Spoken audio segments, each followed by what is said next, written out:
Hermanos, en esta tarde hemos leído el pasaje que va a ser base a nuestro sermón, Mateo 1, del 18 al 25. Pero quiero volverlo a leer con ustedes. El título de nuestro sermón es La alegría de lo imposible. Dice así la palabra de Dios. El nacimiento de Jesucristo fue así. Estando desposada María, su madre, con José, antes que se juntasen, se halló que había concebido del Espíritu Santo. José, su marido, como era justo y no quería infamarla, quiso dejarla secretamente. Y pensando él en esto, he aquí un ángel del Señor le apareció en sueños y le dijo: José, hijo de David, no temas recibir a María, tu mujer, porque lo que en ella es engendrado del Espíritu Santo es. Y dará a luz un hijo y llamará su nombre Jesús, porque él salvará a su pueblo de sus pecados. Todo esto aconteció para que se cumpliese lo dicho por el Señor por medio del profeta cuando dijo: He aquí una virgen concebirá y dará a luz un hijo, y llamará su nombre Emmanuel, que traducido es Dios con nosotros. Y despertando José del sueño, hizo como el ángel del Señor le había mandado y recibió a su mujer. Pero no la conoció hasta que dio a luz a su hijo primogénito y le puso por nombre Jesús. Oramos. Te damos gracias, Señor. Gracias por la oportunidad de poner tu palabra nuevamente a tu pueblo. Te pedimos, Señor, en el nombre de Jesús, que nos escondas bajo la sombra de la cruz y que solamente tú seas glorificado. Guíanos, Señor, por tu palabra. Llega a las necesidades de tu pueblo y que solamente tú seas honrado. Por Cristo Jesús. Amén y amén. La alegría de lo imposible. Saben, hermanos, hoy alrededor del mundo este pasaje está siendo leído, ya fue leído en muchas iglesias.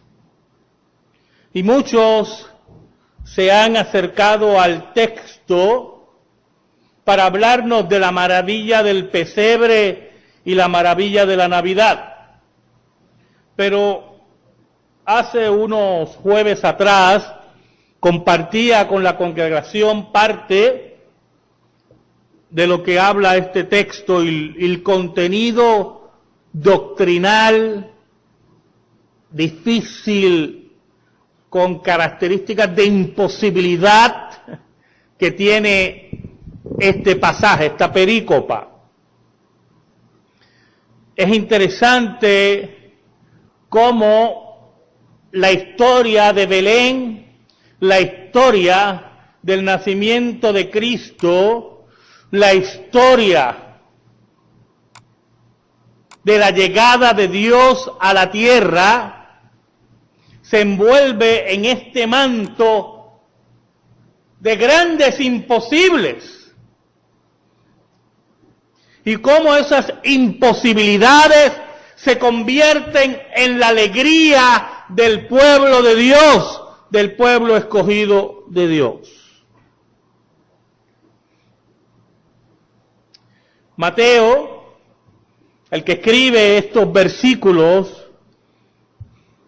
puede ser un ejemplo de la alegría de lo imposible. Mateo o Leví, como también era su nombre, era un publicano, recaudador de impuestos, odiado por su pueblo, miserable, solo posiblemente, como eran regularmente todos esos publicanos. Y un día Jesús de Nazaret lo llamó y cambió su vida para siempre. No solamente lo llamó para que lo siguiera, sino lo llamó para ser apóstol, no solamente para ser apóstol, sino también para ser vehículo de la revelación de Dios plasmado en este evangelio. Por lo tanto, Mateo, que fue transformado por el mensaje de Jesús, tuviera muchas razones para adornar lo que escribió, pero muy pocas razones para decir lo que dice aquí.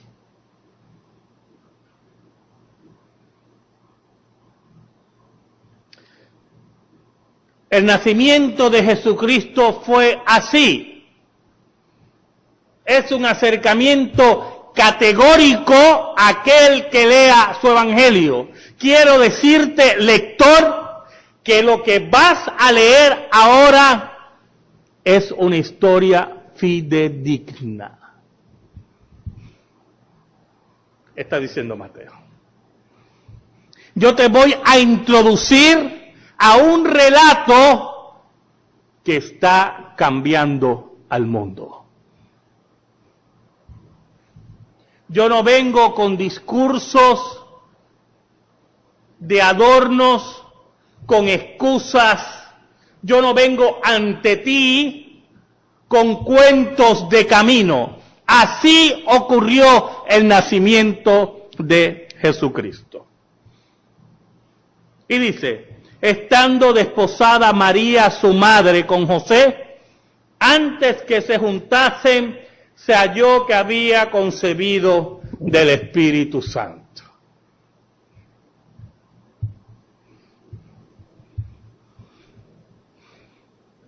¿Quién cree eso, hermano? Dígame, séame sincero. Si entra una mujer embarazada por ahí y le dice que concibió del Espíritu Santo, ¿usted no se le ríe en la cara? No me diga que no, porque me falta el respeto. Mire lo categórico de Mateo. Quiero que entiendas, el que lee este evangelio, que el nacimiento de Jesucristo fue así. Estando desposada María, su madre, con José, que era el prometido, y aquí entramos en un problema cultural. Los noviazgos en el siglo XX y en el siglo XXI no se comparan a esto. Un noviazgo en nuestro tiempo se rompe como comerse un revoltillo por la mañana. No tiene mayor peso, aún compromisos. Yo no sé si usted ha estado en ceremonias de compromiso en casa. Yo he estado en ceremonias de compromiso. Yo he visto rotos compromisos que se ha invertido mucho dinero para esa festividad. Pero en la ley judía, el compromiso implicaba matrimonio. El noviazgo implicaba matrimonio. ¿Qué significa? Toda pareja que entrara en un compromiso de noviazgo, para la ley era considerado ya matrimonio sin consumarse. Y por lo tanto, cualquiera de las partes que se pusiera nervioso y pusiera a buscar otra cosa que no fuera su consorte, era considerado adulterio. Y Mateo lo sabía muy bien.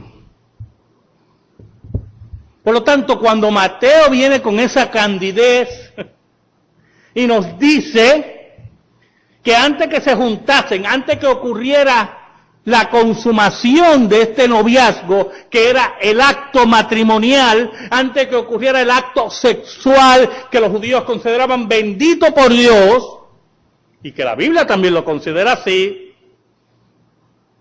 María estaba embarazada. Y Mateo nos añade, y fue del Espíritu Santo.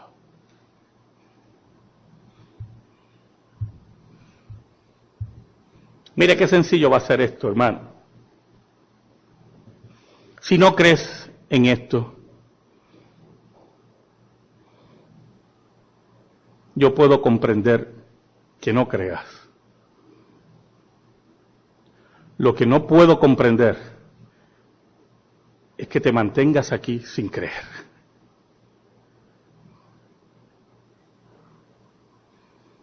Por lo tanto, Mateo nos invita en la redacción de su evangelio a no solamente acercarte a Jesús, sino que también sepas que el que te vas a acercar llegó a la historia humana por medio de un nacimiento virginal. Perdón. Y aquí quiero hablar algo del nacimiento virginal. En la historia judía, hasta la llegada del Evangelio, hasta la llegada de Jesucristo al planeta Tierra, nunca en la tradición judía se hablaba de nacimientos virginales. No era una concepción parte de la teología judía. Las profecías de Isaías, que nosotros leemos en Reina Valera, virgen, también se podía leer como doncella, que es la traducción más correcta. Por lo tanto, llevaba a unas discusiones que esa palabra doncella necesariamente significara virgen. Pero, como decía Lutero decía que él retaba a cualquier judío y cristiano que le demostrara que la palabra doncella en hebreo no se utilizaba para una mujer casada en algún momento, para una mujer no virgen. Y él decía, estoy dispuesto a dar 100 florines, que en aquel tiempo era una cantidad jugosa, 100 florines al que me demuestre lo contrario, y después añadía, y voy a orar a Dios a ver cómo le puedo pagar los 100 florines, porque no los tengo. Pero Lutero lo que nos invitaba es para que viéramos que la palabra doncella recibe su fuerza, su definición correcta en Mateo, cuando Mateo nos habla de la Virgen. Y no era parte de la concepción judía hablar del nacimiento, de un nacimiento virginal. Pero tampoco era parte, y esto sí yo quiero enfatizarlo, de las tradiciones paganas. Alejandro, su mamá, ¿alguien se acuerda el nombre de la mamá de Alejandro? Olimpia. La historia decía que ella fue embarazada por Zeus. Y por lo tanto Alejandro era parte de un nacimiento milagroso. Pero Olimpia tenía de virgen lo que yo tengo de ruso.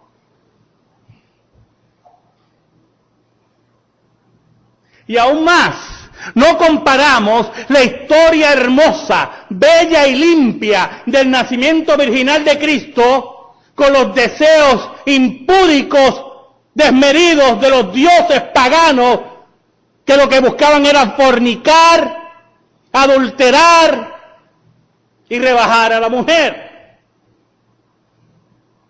¿Cómo podemos concebir, y esto es una crítica literaria simple, histórica, que la historia del nacimiento limpio, bello y virgen de Jesús salga de historias tan grotescas como Zeus y Olimpia? Que no hay nada de virginidad.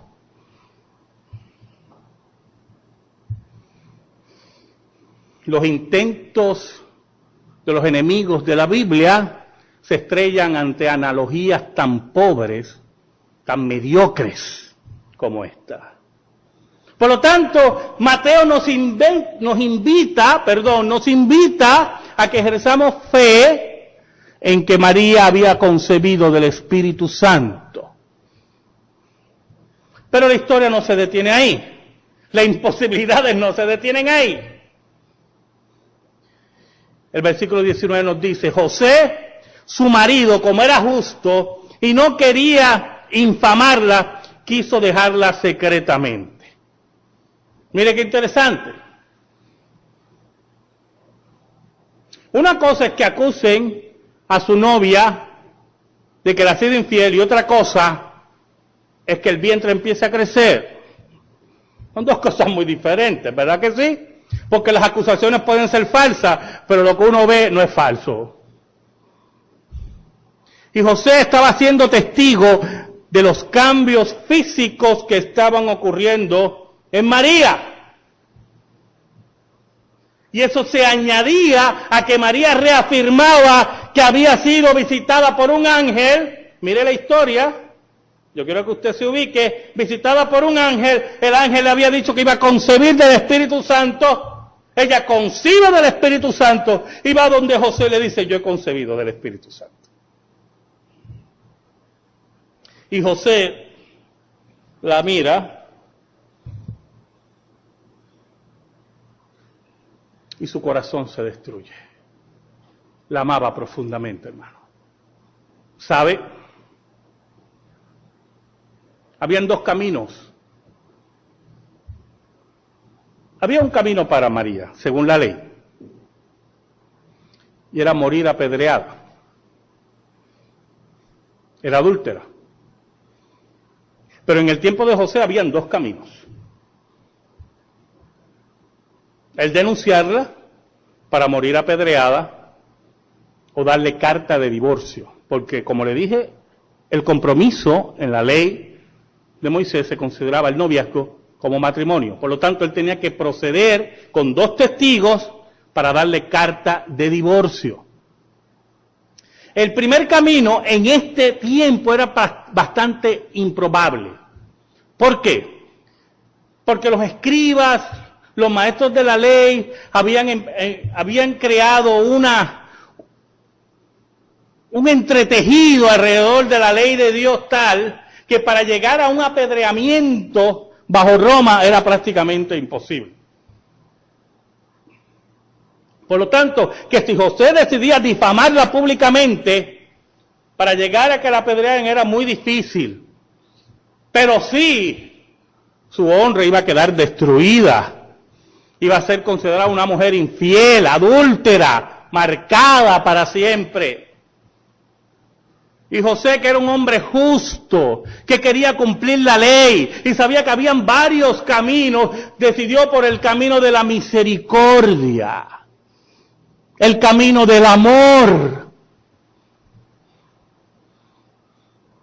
Una enseñanza que José nos dicta a nosotros como creyentes, que cuando vemos a alguien en falta o en pecado, si hay otros caminos para restaurar, hay que tomarlos, hermanos. Ese es el llamado de Cristo, es el llamado del Evangelio.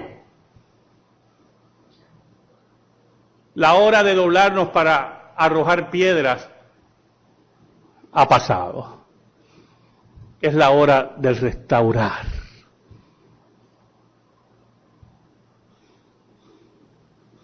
No quería infamarla y decidió dejarla secretamente. Su corazón destruido. Póngase en el lugar de José.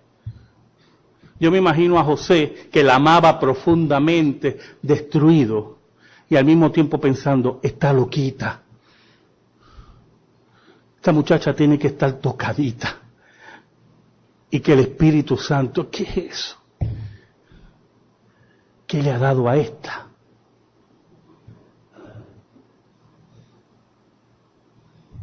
Mira el versículo 20. Me gusta cómo empieza el versículo 20. Mateo recoge algo bien interesante. Dice, y pensando él en esto. Yo no sé si usted entiende esa frase, hermano. Ya hemos visto dos imposibilidades. Uno, el nacimiento del Espíritu Santo por una virgen. Y dos, que José le creyera.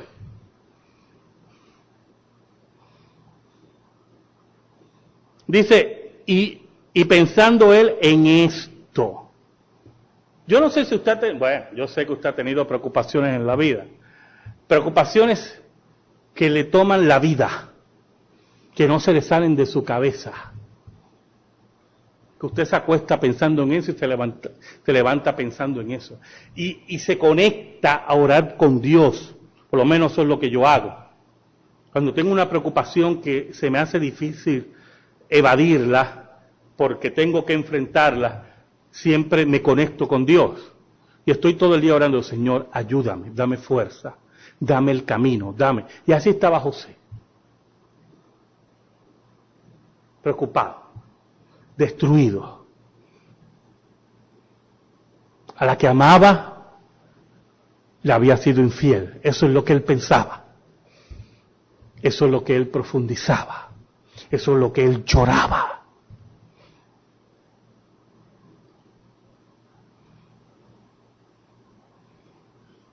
Mi hija, por ejemplo, cuando el médico por fin le dijo que estaba libre del cáncer, me dijo estas palabras que todavía me retumban. Ella, yo no sé si se acuerda, pero me dice, ay, qué bueno, por fin voy a poder dormir. Miren qué interesante. La preocupación de morir, lógica, ¿verdad? Creo que es bastante lógica, no la dejaba dormir. Cuando el médico le dice, ya estás, ¿verdad? Tus cotejos regulares, dijo esas palabras, ya puedo dormir. José no tenía paz, estaba intranquilo, estaba herido.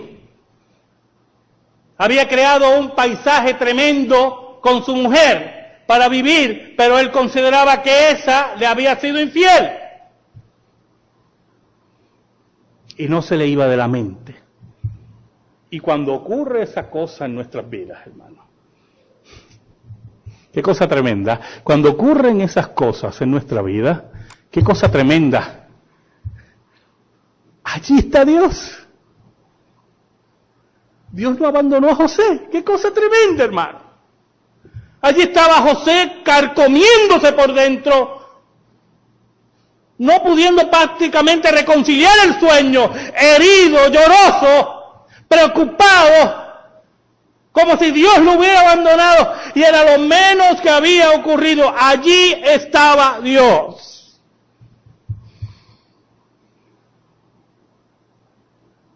Mire cómo dice.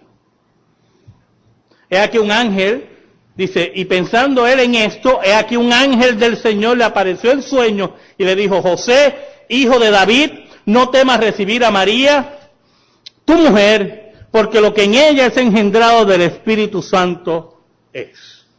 Mira qué cosa tremenda. Y allí en medio de la preocupación, del dolor, de la tristeza, cuando no hay salida, y dígame, hermano, cuando José no veía luz al final del túnel, porque es que no hay luz. Si tú te metes en la cabeza que ella fue infiel, eso tú no lo puedes revertir. No hay luz al final del túnel. Al final del túnel estaba Dios. Cuando creemos que no hay luz en el túnel, ahí está Dios. Cuando creemos que lo imposible no nos puede traer alegría, allí está la alegría de Dios.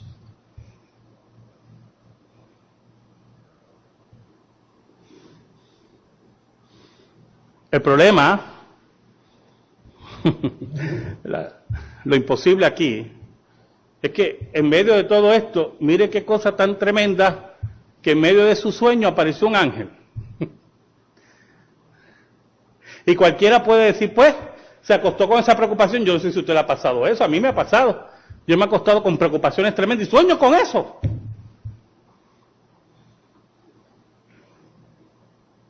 Dios mío, mañana tengo que pagar la casa. Y sueño que estoy en el banco pagando la casa. Señor, mañana tengo que pagar la matrícula de la nena y no tengo dinero. Y sueño que estoy en la universidad pagando la matrícula. Por lo tanto, cualquiera le puede decir a usted que lee el relato, pues claro, se acostó preocupado y soñó con eso.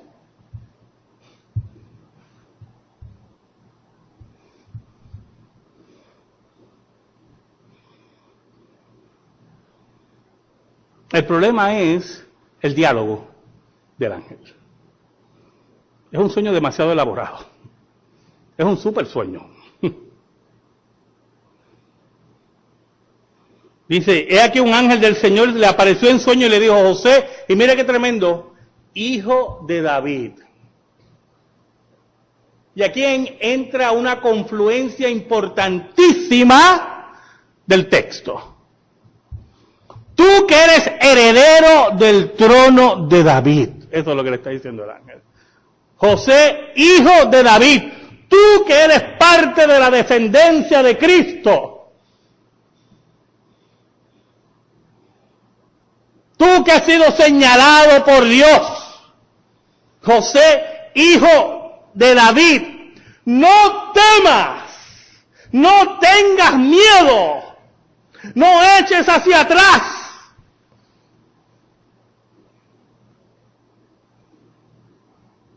Qué cosa tremenda. Allí, hermano, lo imposible que era para José, el relato de María, le trajo toda la alegría a su vida. José se iba a convertir en el padre adoptivo y el padre que le daba la herencia a Cristo, como María, del trono de David. Allí la alegría de lo imposible arrebató la vida de José. No temas recibir a María, le dice el ángel. Pero lo interesante es cómo le dice el ángel. No temas recibir a María, tu mujer. Si tú crees que ese vínculo está roto, te equivocaste. Estás totalmente equivocado. Porque quiero que sepas que lo que en ella es engendrado del Espíritu Santo es. En ese juego de palabras de Reina Valera, con esa poesía de Reina Valera.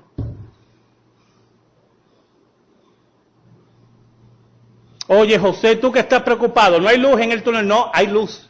Quiero que sepas que yo tengo el control de todas las cosas.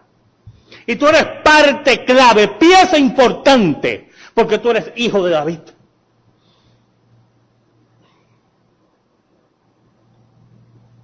Pero entonces, mire cómo el sueño sigue. Por eso es que sabemos que es un sueño revelación. Por toda la organización del sueño.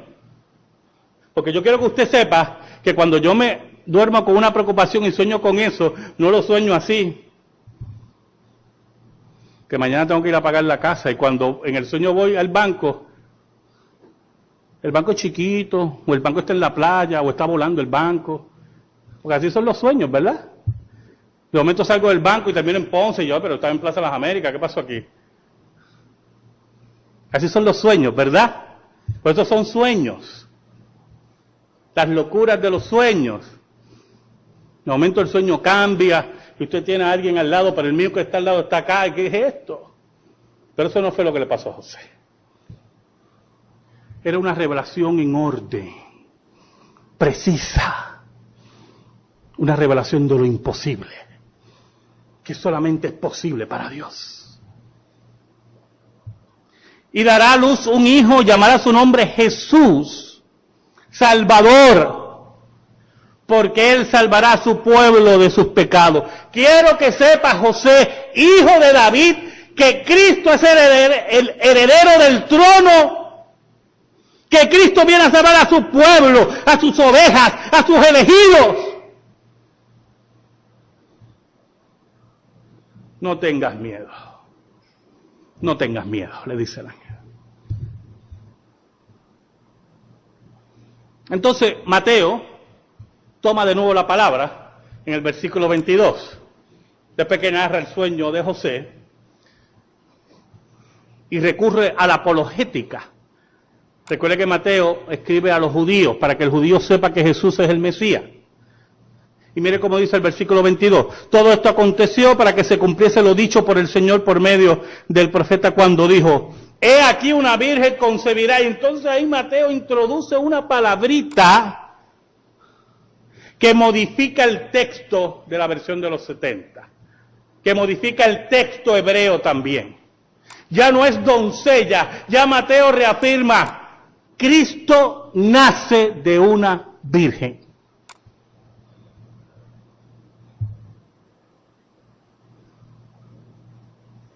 Entonces complica todo el panorama, porque si usted estuvo atento a la importancia de que usted me atienda la lectura bíblica durante el servicio, si estuvo atento a la lectura del Antiguo Testamento que hizo la hermana Bibi, Usted sabe muy bien que Isaías va donde Acaz, al rey Acaz, y le dice, mira, aquí hay un junte político contra ti, pero Jehová va a estar contigo si tú confías en él. Pero Acaz, que era un rey malvado, no quería confiar en Jehová, sino en su acuerdo con Asiria.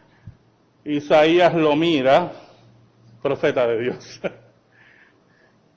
y le dice, mira, por favor, esta es la señal. Una doncella dará a luz un hijo, porque los planes de Dios no los detienen ni tú, ni los enemigos del pueblo de Dios, ni nadie.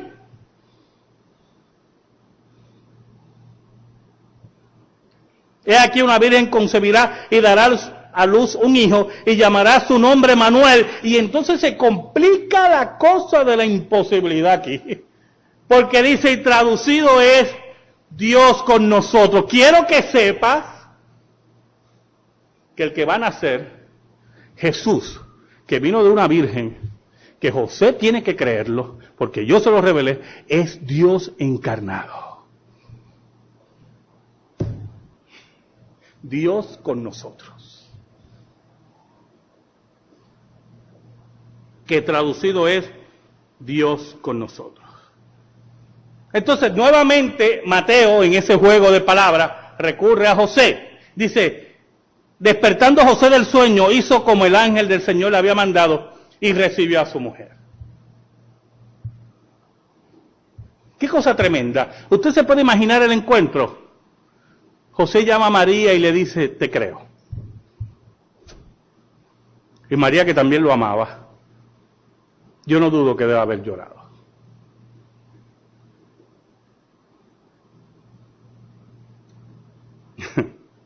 No quiero complicarle la vida a varios de ustedes.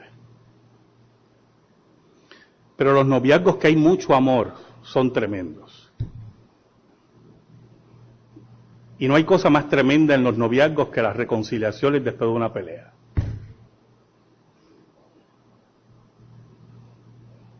Y José fue allí a reconciliarse con María, a darle la protección y el amor que él quería darle. Y allá va José con la fe que había recibido la revelación de Dios.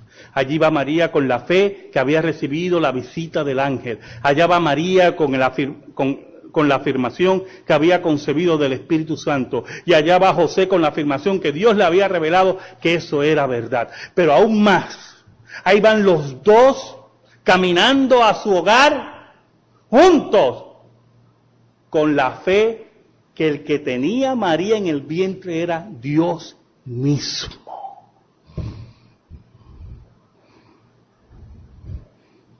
¿Usted y yo? Volvamos a la imagen de la mujer que entró por aquí. Concibió del Espíritu Santo, usted la mira y le añade y le complica. Y es Dios el que está en mi vientre.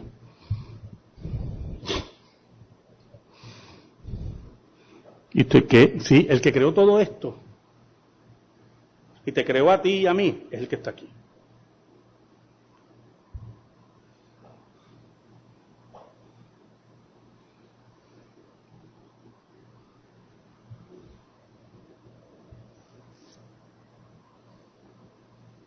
¿Sabe algo, hermano?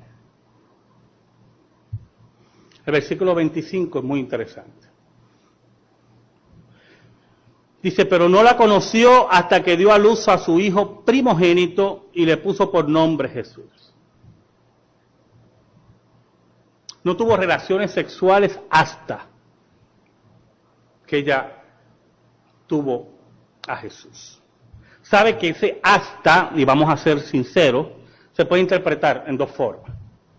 No necesariamente significa que después de esto va a ocurrir lo que es lógico que ocurra. Pero lamentablemente, a la luz del contexto, eso es lo que significa. José sabía, hombre justo, que para mantener la historia de María correcta, no podía tocarla. Porque cualquiera diría, claro, te acostaste con ella, Y ahora dices que es del Espíritu Santo y ella te lo hizo creer, o todas las historias. No, José esperó.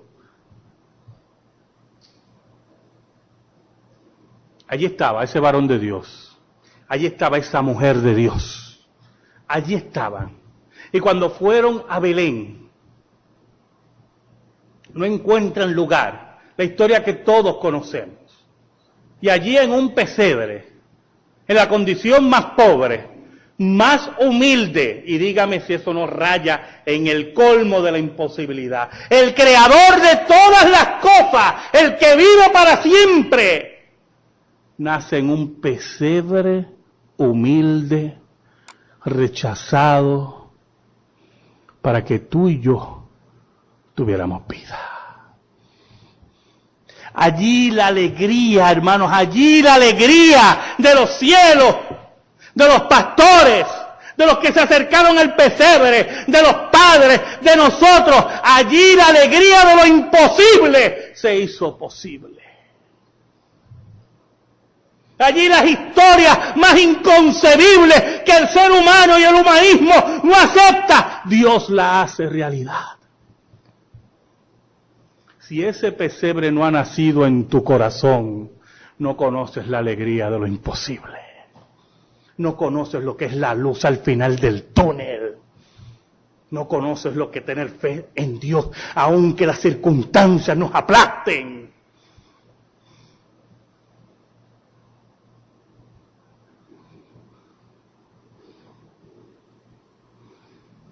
Un día, una pareja le creyó a Dios. Todo era imposible alrededor de ellos. Ella era virgen, él era incrédulo, Dios estaba en su vientre y nadie los quería. Todas esas imposibilidades nos trajeron alegría. Nos trajeron vida eterna. Nos trajeron la verdadera paz. La paz que solamente el pesebre puede dar. El pesebre de Jesús. Amén. Gracias te damos, Señor. Gracias por tu palabra. Te pido en esta tarde que bendigas a mis hermanos, bendiga a los que no están con nosotros en esta tarde, por diferentes circunstancias. Oh Señor, que el pesebre, ese pesebre, ilumine nuestras vidas y en nuestro corazón. Por Cristo Jesús. Amén. Y amén.